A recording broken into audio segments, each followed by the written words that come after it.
The live TV, सच सबसे आगे। एक साल तक जिस तरह से कृषि कानून को लेकर तानाशाही की गई, मनमानी की गई, अड़ियल रुख अपनाया गया और जैसे ही चुनाव करीब आए तो देखिए सत्ता की भूख कि आनन फानन में कृषि कानून को वापस ले लिया गया। लेकिन प्रधानमंत्री नरेंद्र मोदी के अपने ही लोग या अंधभक्त कहिए उनको, वो अब सोशल मीडिया पर जमकर प्रधानमंत्री नरेंद्र मोदी का अपमान कर रहे हैं, उनकी फजीयत कर रहे हैं, लताड़ रहे हैं। लेकिन इन सब के बीच सुब्रमण्यम स्वामी ने कई तीखे सवाल पूछे हैं प्रधानमंत्री नरेंद्र मोदी से। उन्होंने कहा है कि कृषि कानून को लेकर तो जरूर आपने देश से माफी मांग ली, किसानों से माफी मांग ली, किसानों और कृषि कानून को वापस ले लिया, लेकिन इन सब के इधर कई और ऐसे मुद्दे हैं जिस पर आपको देश से माफी मांगनी चाहिए, बताना चाहिए सच, जिसे लगातार आपने अपनी अच्छी छवि बनाए रखने के लिए देश से छिपाए रखा है। नमस्कार, मैं हूं प्रज्वल गौतम और आप देख रहे हैं द लाइव टीवी। दरअसल कृषि कानून वापस हुआ, प्रधानमंत्री ने ऐलान किया है। फिलहाल अभी संसद सत्र का इंतजार किया जा रहा है, किसान हटने के लिए तैयार नहीं है। तमाम तरह के ट्वीट अब सामने आ रहे हैं, क्योंकि जो जहर और नफरत फैलाते हैं वो अब खुद प्रधानमंत्री नरेंद्र मोदी का अपमान कर रहे हैं, तरह तरह की बातें कह रहे हैं। लेकिन इन सब के बीच तथ्यों और तर्कों के आधार पर सुब्रमण्यम स्वामी ने कई तीखे सवाल दागे। वो सवाल ऐसे हैं जिनको लगातार इस देश की जनता से छिपाया जाता रहा, झूठ बोला जाता रहा, बताया जाता रहा कि प्रधानमंत्री नरेंद्र मोदी का 56 इंच का सीना है। बताया जाता रहा कि जब जब प्रधानमंत्री ने दुश्मन देशों की तरफ आंखें दिखाई वो डर जाते थे, दुश्मन कांप जाते थे, थर थर कांपते थे। चाइना का जब जब जिक्र किया गया तो बताया गया कि किस तरह से केवल मोदी कार्यकाल में चीन बैकफुट पर नजर आता है, डरता है, घबराता है, कांपता है। वो बात अलग है कि यह सब कुछ सरासर झूठ है, क्योंकि अब जो तथ्य और तर्क हम आपके सामने रखने जा रहे हैं ये किसी और ने नहीं बल्कि भारतीय जनता पार्टी के एक वरिष्ठ नेता यानी सुब्रमण्यम स्वामी ने रखे हैं और सवाल पूछे हैं। सवाल यह पूछा गया है कि उन तमाम मुद्दों पर अब सच कब बोलेंगे, कब बताएंगे कि चाइना की घुसपैठ सही थी या नहीं थी, कब बताएंगे कि कितने इंच और कितने वर्ग किलोमीटर जमीन पर, हमारी जमीन पर चीन ने कब्जा कर रखा है। इन तमाम तथ्यों से पर्दा कब उठाएंगे और कब देश से माफी मांगेंगे। सबसे पहले आपको सुब्रमण्यम स्वामी का एक ट्वीट दिखाते हैं। कृषि कानून जब वापस हुआ, जैसा ऐलान किया गया प्रधानमंत्री की तरफ से, तो ट्वीट एक के बाद एक किए गए, जिसमें उन्होंने कहा है क्या मोदी सरकार अब यह भी स्वीकार करेंगे, यानी प्रधानमंत्री मोदी अब यह स्वीकार करेंगे कि चीन ने हमारे क्षेत्र पर कब्जा कर लिया है और मोदी और उनकी सरकार चीन के कब्जे में एक एक इंच वापस पाने का प्रयास करेंगे। यह सीधे तौर पर सवाल पूछा गया है, क्योंकि आपको याद होगा कि जब जब राहुल गांधी ने, जब जब विपक्ष के नेताओं ने आवाज उठाई, जब जब यह कहा गया, तमाम तरह की रिपोर्ट्स आई, उन तमाम रिपोर्ट्स को, तमाम फोटोज को, तमाम आरोपों को सिरे से खारिज कर दिया गया और बताया गया कि ऐसा कुछ हुआ ही नहीं है। बताया गया कि उल्टा चीन हमसे डरा हुआ है। लेकिन हकीकत हर कोई जानता। एलएसी पर क्या हुआ, लंबे समय तक तनाव बना रहा। आपको याद होगा कि किस तरह से अरुणाचल प्रदेश में जो 2 साल के भीतर 2 गांव बसा लिए गए, कई गांव बसा लिए गए वहां पर। यह स्थिति, और पेंटागन की तरफ से बाकायदा जो रिपोर्ट सामने आई थी उसे भी सिरे से खारिज किया जाता रहा। जो राहुल गांधी ने आरोप लगाया उसे सिरे से खारिज किया जाता रहा, क्योंकि इनको मालूम था कि देश की जनता वहां जाकर देख नहीं पाएगी, अरुणाचल प्रदेश के उस बॉर्डर पर नहीं जा पाएगी जहां पर चीन ने अपना गांव बसा लिया है। तो ये दौर मोदी का है, तो मोदी के दौर में मोदी जो कहेंगे वो सच माना जाएगा और अंधभक्त इस बात को तेजी से फैलाते भी है।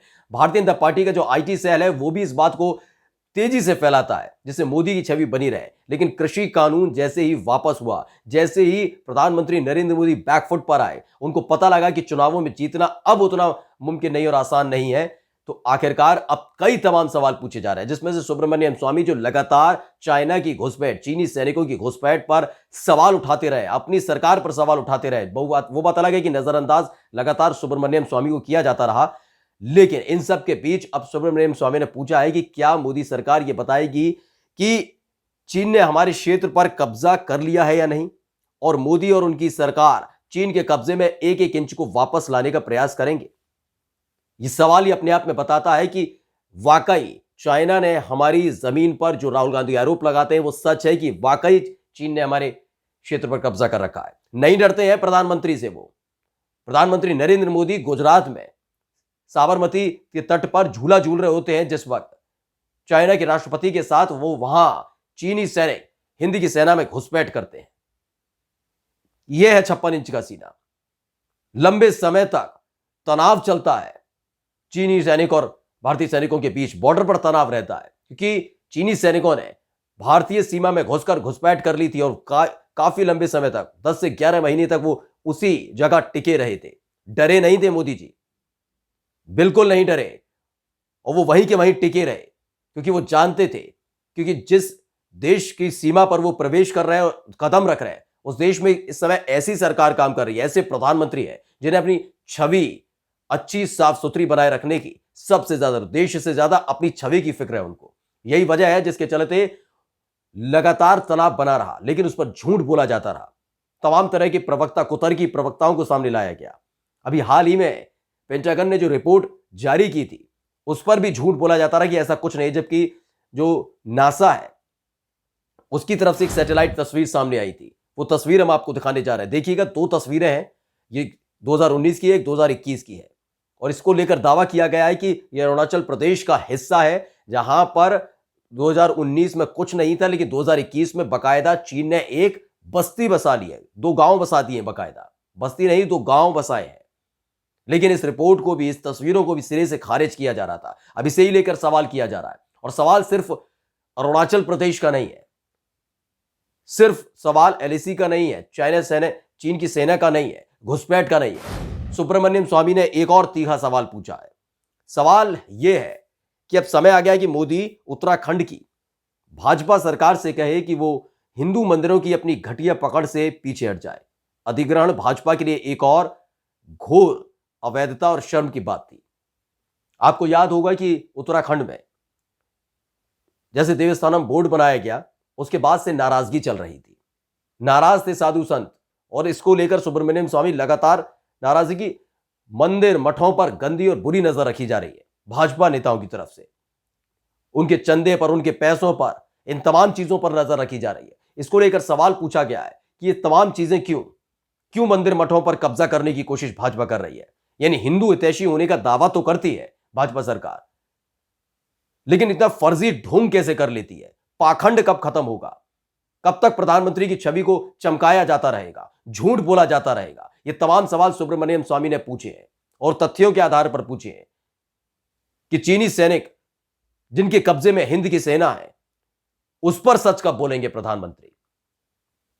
और मोदी सरकार और खुद प्रधानमंत्री मोदी अब उसके लिए क्या करेंगे? तो वही उत्तराखंड में जो देवस्थानम बोर्ड को लेकर नाराजगी चल रही थी लगातार साधु संतों के अंदर, क्योंकि बकायदा इस बोर्ड को बनाकर सरकार के अधीन लाया गया। सरकार उत्तराखंड में भारतीय जनता पार्टी की है, यानी कि जो कुछ वहां पर होगा वो भारतीय जनता पार्टी के तहत होगा, साधु संतों का कोई उसमें भूमिका नहीं रहेगी। और इस तरीके से इसे सरकारी बनाने की कोशिश की जा रही थी, यानी जो सरकारी चीजें हैं उसे बेच दिया जा रहा है।